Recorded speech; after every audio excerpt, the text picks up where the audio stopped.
20년간 옥살이의 그 악몽들은 더 이상 생각하고 싶지 않다. 지금으로부터 약 30년 전에 경기도의 한 지역에서 10명의 부녀자가 겁탈을 당하고 또 살해를 당했던 한국의 대표적인 연쇄 살인 사건이 있었습니다. 아마 모두들 잘 아실 것입니다. 그 이후 오랜 시간 동안 무려 30년이 넘도록 해결되지 않아서 역대 최악의 국내 3대 장기 미제 사건으로 손꼽히며 그 중에 하나로 손꼽히며 자리 잡아 왔었습니다.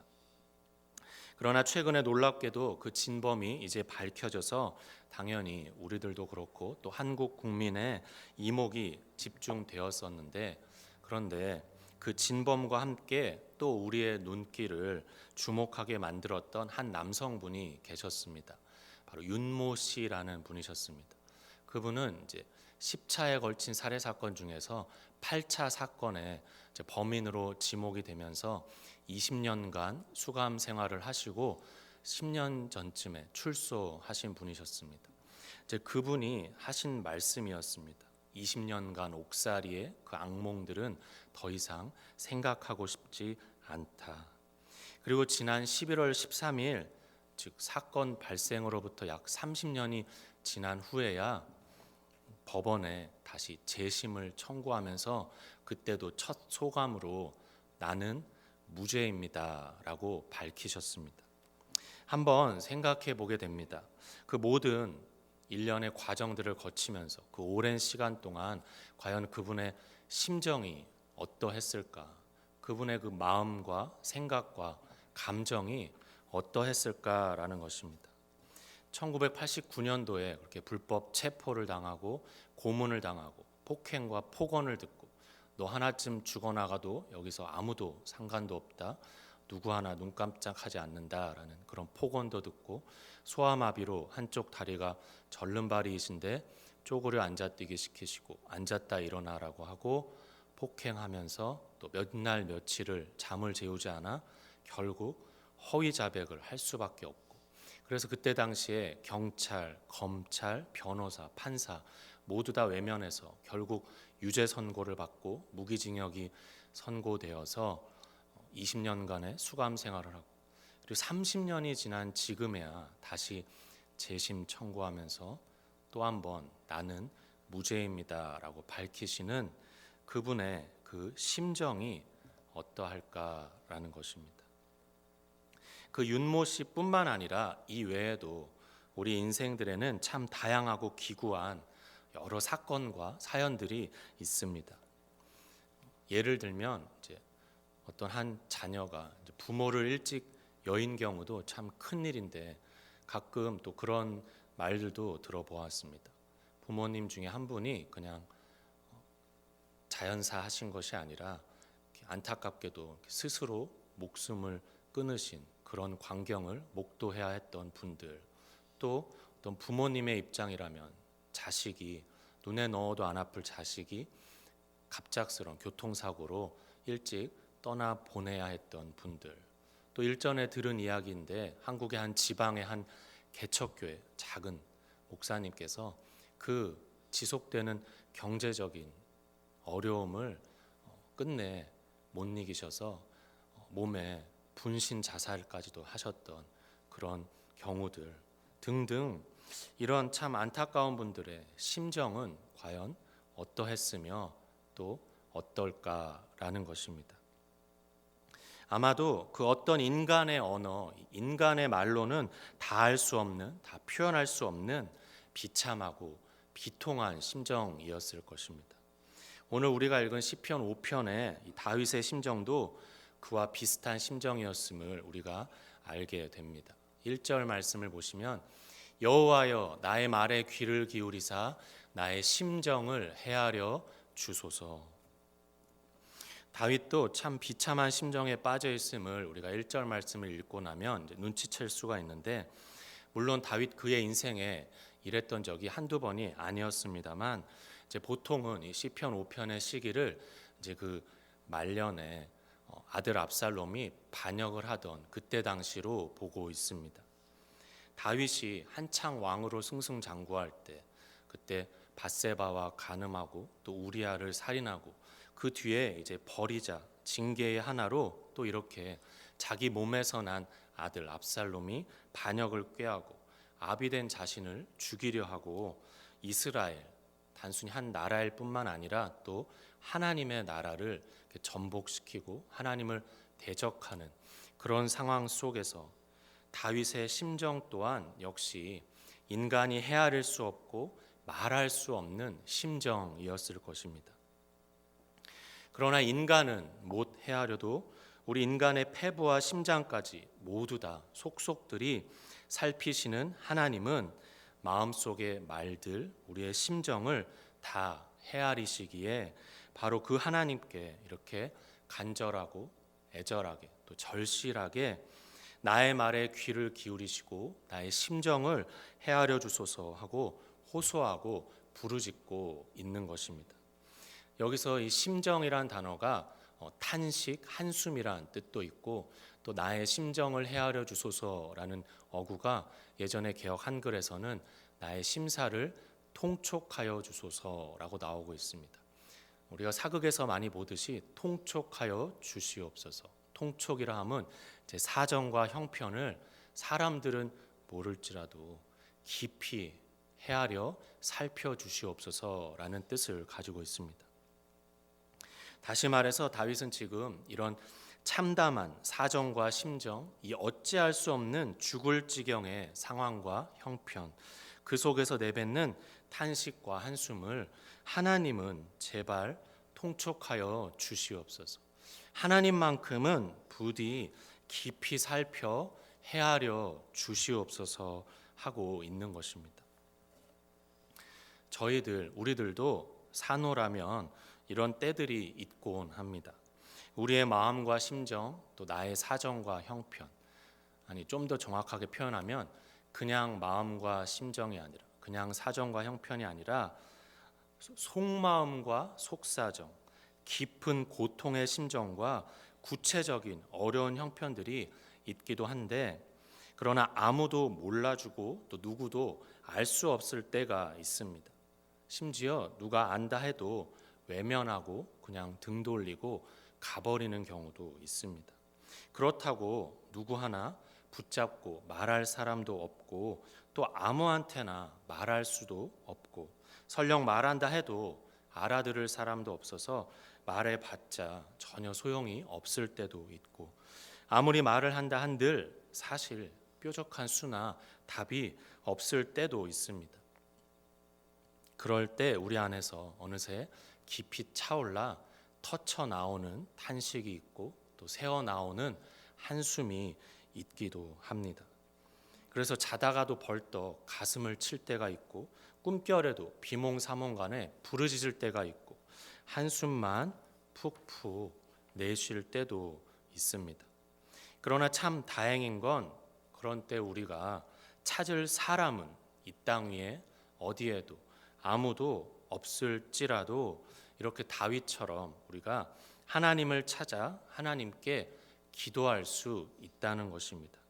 우리의 모든 심정과 속사정, 속마음, 형편과 상황, 나의 말들을 그 상천하지에 하나님께 아뢰며 무릎 꿇고 엎드리면 하나님만큼은 우리의 말에, 나의 말에 귀를 기울이시고 우리의 심정을 헤아려 주신다는 것입니다.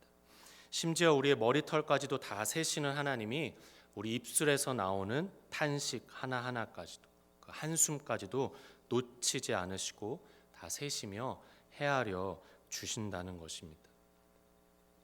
그리고 1절에 보시면 여호와여로 시작하고 있습니다. 하나님의 이름이 성경에 여러 가지로 많이 나오는데 다윗은 지금 여호와여라고 부르며 시작하고 있습니다. 여호와, 그 안에 무슨 뜻이 담겨 있습니까? 스스로 계신 자, 언약, 구원 등의 뜻이 담겨 있는 이름입니다. 즉 하나님의 언약 백성만 깨닫고 부를 수 있는 이름, 하나님의 선택을 받고 구원을 받은 자녀만 그 안에서 온전히 알아 부를 수 있는 이름 여호와를 다윗이 부르고 있는 것입니다. 그래서 또 다른 한 장면에서 다윗이 여호와를 부르는 유명한 장면이 있습니다. 사무엘상 17장 47절에 골리앗과의 대결에서 다윗이 이렇게 말을 합니다. 또 여호와의 구원하심이 칼과 창에 있지 아니함을 이 무리에게 알게 하리라. 전쟁은 여호와께 속한 것인즉 그가 너희를 우리 손에 넘기시리라. 이렇게 그 안에 언약, 약속, 구원, 또 승리가 담겨 있는, 또 그의 인생에 그렇게 되어 주셨던 그 여호와를 기억하면서 지금 다윗은 그 이름을 부르고 그 존재를 의지하며 그 믿음으로 이렇게 자신의 모든 말과 심정을 토해내고 쏟아내며 하나님께 나아가고 있다는 것입니다. 그리고 이어서 2절에 다윗은 또 하나님을 이렇게 부르며 부르짖고 있습니다. 나의 왕 나의 하나님이여, 내가 부르짖는 소리를 들으소서. 내가 주께 기도하나이다. 그 힘든 상황, 그 처절한 심정 가운데에도 나의 왕 나의 하나님이여를 부르고 있습니다. 다시 말해 지금 하나님의 주권을 여전히 인정하고 고백하고 신뢰하며 부르짖고 있는 것입니다. 분명 다윗이 지금 왕입니다. 자기가 이스라엘을 다스리는 왕이어서 내가 왕이다라고 해도 아무도 말할 사람이 없는데, 그럼에도 불구하고 다윗은 기억하고 잊지 않고 있는 것입니다. 진정으로 참된 왕, 참된 하나님은 내가 아닙니다. 내가 그것을 잘 알고 있습니다. 그래서 나의 이 작은 인생과 그 속에서 이렇게 일어나는 모든 상황과 사건과 사람들, 그 모든 것이 하나님께 달려 있으며 그 전부가 다 하나님이 붙들며 주관하고 계십니다. 통치자가 하나님이시기에 하나님이 주권적으로 다스리고 계십니다. 내가 그 하나님을, 그 전능자요 주권자이신 하나님을 다시 한번 나의 왕, 나의 하나님이여 부르짖으며 그 앞에 엎드려 기도합니다. 나의 부르짖는 소리를 들으소서 하고 있는 것입니다. 다윗의 삶을 돌아보면 다윗에게 특별히 하나님은 어떤 왕, 어떤 하나님이셨습니까?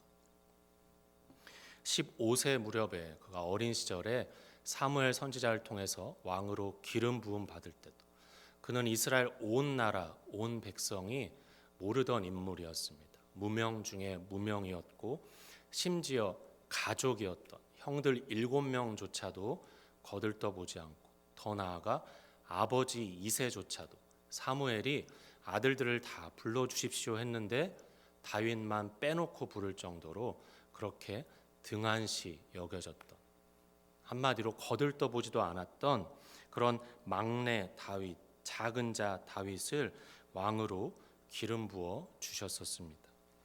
그 뒤에 또 일개 목동이었던 그를 왕궁 궁정의 악사로 세워주셨고, 또 그 뒤에 도저히 이길 수 없는 블레셋이 쳐들어왔을 때 골리앗 장군을 쓰러뜨리고 블레셋과의 싸움에서 승리케 하시고 군대 장관이 되게 하신 하나님, 그리고 그 뒤에도 그저 변방의 목동이었던 다윗을 그 왕의 딸 미갈과 결혼케 하심으로 왕가의 왕족이 되게 하시고, 물론 그 뒤에 숱한 고비와 죽음의 위기들, 또 오랜 도망자 신세 그 생활을 통과하였지만, 그러나 결국 하나님이 기름 부으신 대로 30세에 왕으로 세우셨던 그 무명의 목동을 한 나라, 하나님 나라 이스라엘의 왕으로 세우셨던 그 참 왕, 참 하나님, 그렇게 전혀 불가능했던 그런 일들을 가능케 하신 전능하신 여호와. 예레미야 32장 27절, 나는 여호와요 모든 육체의 하나님이라 내게 능치 못한 일이 있겠느냐라고 말씀하시는 전능하신 여호와, 그리고 동시에 아울러 절대 주권의 그 여호와 하나님이시기에 다윗은 지금 그 왕, 그 하나님께 자신의 모든 인생을 통하여 들판에서, 광야에서, 이방 땅에서, 왕궁에서까지 절절히 경험했던 그 왕, 그 하나님께 이번에도 자신을 이 환난에서, 극심한 이 고난에서 보호해 주시고 지켜 주시고 건전해 주시고 구원해 주시옵소서. 그 능력과 주권 아래 납작 엎드리오니 불쌍히 여겨주시고 긍휼히 여겨주시고 하나님이 붙들어 주시옵소서. 겸손히 간구하고 있는 것입니다. 또 이어서 다윗은 한 번 더 여호와를 부르며 나아갑니다. 3절 말씀에 여호와여 아침에 주께서 나의 소리를 들으시리니 아침에 내가 주께 기도하고 바라리이다. 여기서 이 아침에는 이중적 의미를 담고 있는 것 같습니다.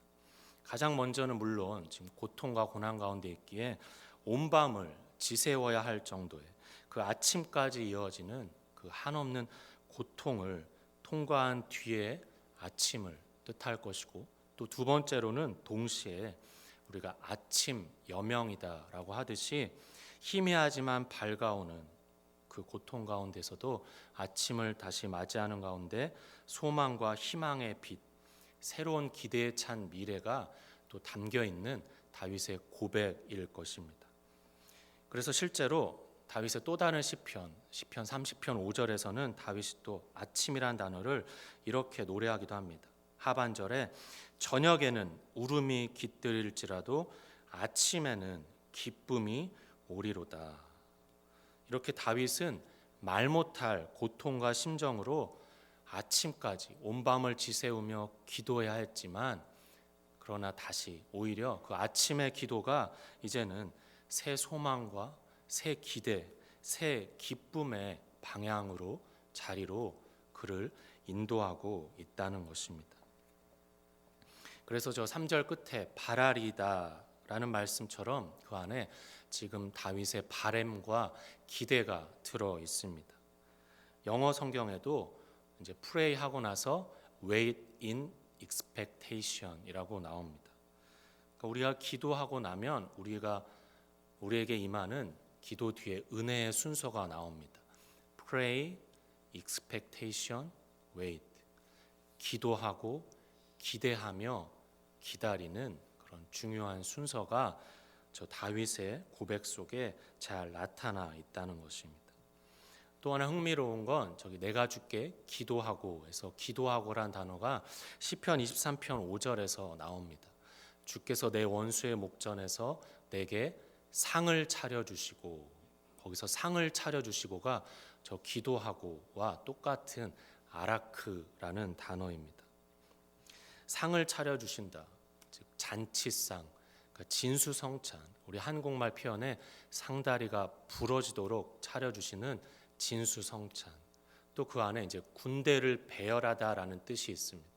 그 군대를 배열할 정도의 그 큰 상, 한 상을 제대로 차려주실 것을 이제 다윗은 기도한 뒤에 기대하면서 기다리고 있다는 것입니다. 예전에 그 황정민이라는 배우가 유명한 수상 소감을 하지 않았습니까? 저는 일개 배우일 뿐입니다. 60여 명의 스태프들이 다 준비해 놓은 밥상을 나는 그저 맛있게 먹기만 하면 됩니다 라는 이런 말을 남겼는데, 우리는 그런 60명의 스태프가 준비해 주는 밥상도 귀할 텐데 그것하고는 비교도 안 되는 만군의 여호와 하나님이 온 군대를 배열하듯이 차려주시는, 상상도 못할, 깜짝 놀랄 만한, 하나님이 하셨다라고 밖에는 말할 수 없는 그런 큰 밥상을 하나님이 차려주실 것을 다윗이 기대하고 있고, 우리들도 기도한 뒤에 동일한 그런 상을 기대하며 기다릴 수 있다는 것입니다. 오늘 우리가 나눈 이 다윗의 시편 5편의 기도처럼 이 극심한 고통과 괴로움, 또 말 못할 심정으로 역시 동일하게 여호와를 부르며 나아갔던 한 여인이 성경에 나옵니다. 바로 한나라는 인물입니다.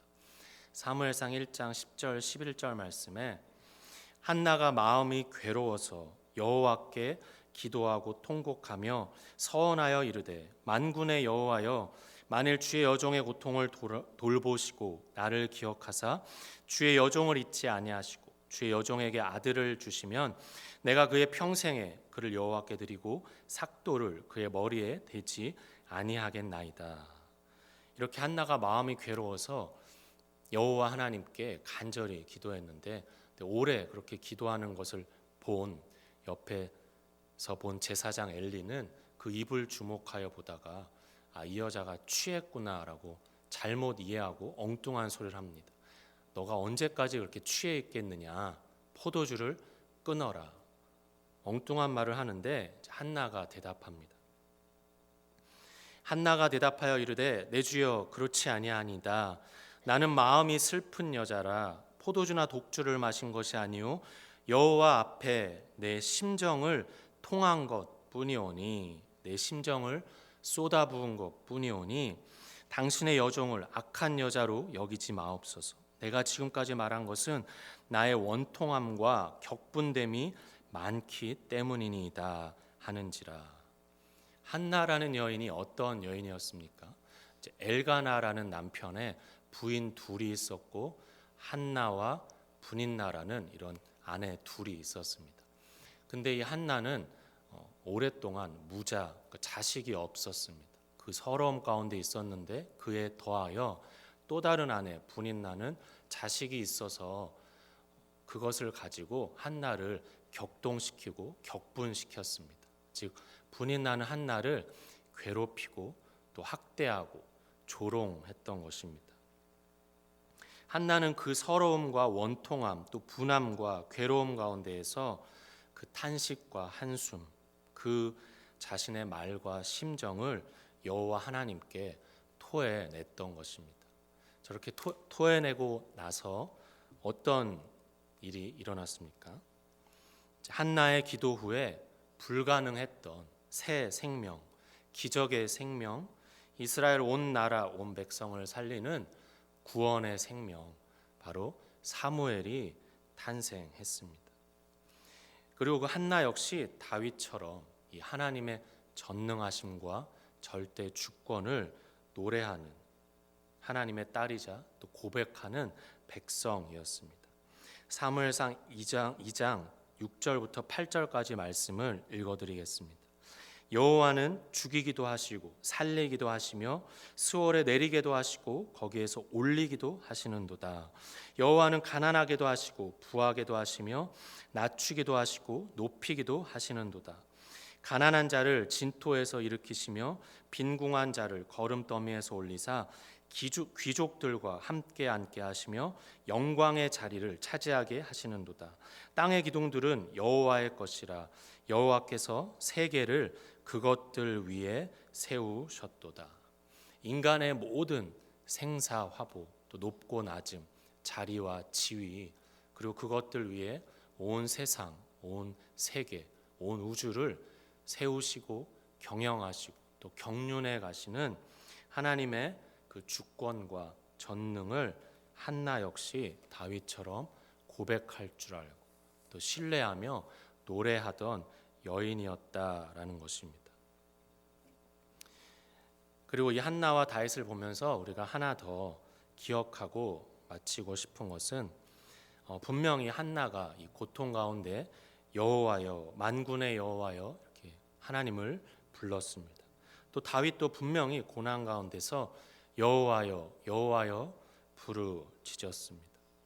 이렇게 한나가 여호와를 부르고 또 다윗이 여호와를 부르짖는 이 부분을 이번에 말씀을 준비하면서 한번 더 곱씹어 보았습니다.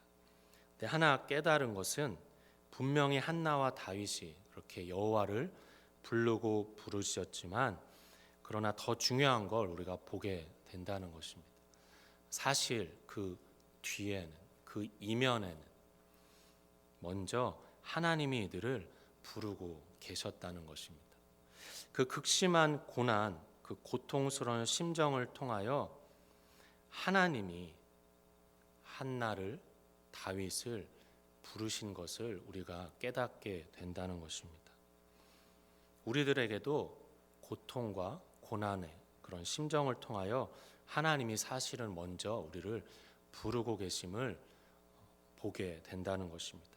나의 아들아, 내 딸아, 나에게 더 나아오고 나를 더 알고 나를 더 만나고 더 깊이 경험하고 더 나와 연합하자꾸나.